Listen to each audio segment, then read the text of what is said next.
আমাদের এই অঞ্চলটি হচ্ছে একটা অত্যন্ত দরিদ্র অঞ্চল। এখানকার মানুষের অর্থনৈতিক কর্মকাণ্ড বলতে কৃষি, আর খুব বেশি যেটা আছে আমাদের ব্যবসা বাণিজ্য কিছু আছে, যে ব্যবসা বাণিজ্যের বেশিরভাগই হচ্ছে আপনার কিছুটা ঠিকাদারি সংক্রান্ত, আর কিছুটা হচ্ছে আপনার চাল, আপনার ধানের উৎপাদন বিশিষ্ট, আর এখন আপনার লিচু, আম, এটা আপনার কিছুটা ভুট্টা একটা বড় হচ্ছে এইগুলো। তো আমার যেটা স্পেসিফিক সাজেশন, আমি যেটা মনে করি যেটা পরিকল্পনা উপদেষ্টা এখানে আছেন, সেটা হচ্ছে এই এলাকার মানুষের আয় কি করে বাড়ানো যায়, সাধারণ মানুষের, ওটা একটা খুব মেজর ইস্যু। আমরা কিভাবে করবো সেটা ওরা নির্ধারণ করবে, কিন্তু আমাদের এখানে এই কাজগুলি আমরা করতে পারি, যেটা আমি মনে করি যেখানে যেটা আমার আলোচনা হয়েছে, কৃষি প্রধান যেহেতু সেখানে কৃষি ভিত্তিক শিল্প গড়ে তুলতে হবে। এবং যে কাজটা আপনারা চিন্তা করছেন যে কর্পোরেট হাউস গুলোকে বড় বড় আনবেন, তারা বড় বড় ইনভেস্টমেন্ট করবে, তাদের স্বার্থ অনুযায়ী তারা তাদেরটা নিয়ে যাবে। সেখানে আমার কৃষক বা আমার সাধারণ মানুষ কতটুকু উপকৃত হবে সেটা আপনার সেক্টর সবচেয়ে ভালো জানেন। দ্বিতীয়ত আমার যে কথা, সে কথা হচ্ছে যে আপনার এখানে একটা বিশেষ যেটা বলা হয় যে যদি আমরা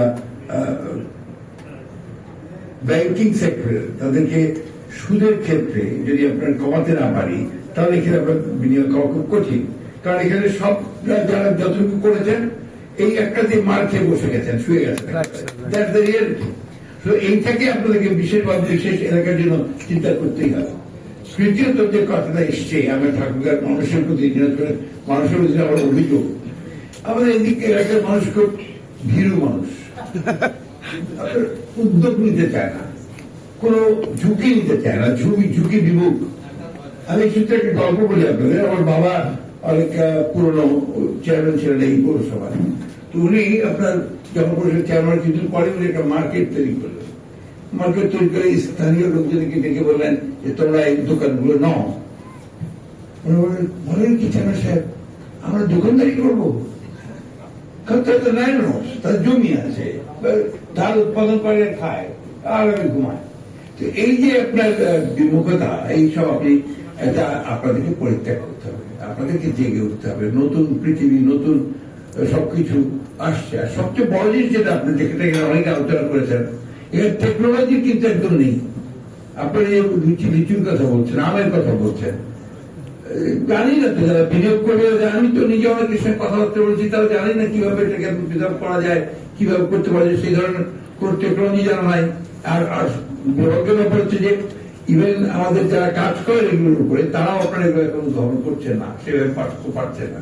এটা একটা বড় সমস্যা এখানে।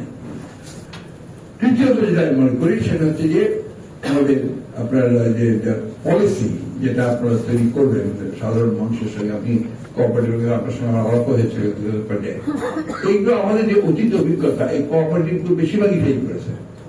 এবং আপনার এখানে আমরা কোঅপারেটিভ ওটা বার করা যাবে, হোয়াইট ফেইট। আপনার এই জিনিসগুলো নাহলে কোঅপারেটিভ শুনলে লোক দূরে চলে যায়। এখানে আমাদের মদের সেশন দীর্ঘদিন ধরে কোঅপারেটিভ মুভমেন্টের সঙ্গে জড়িত, এবং এটা শুনলে দূরে চলে যায়।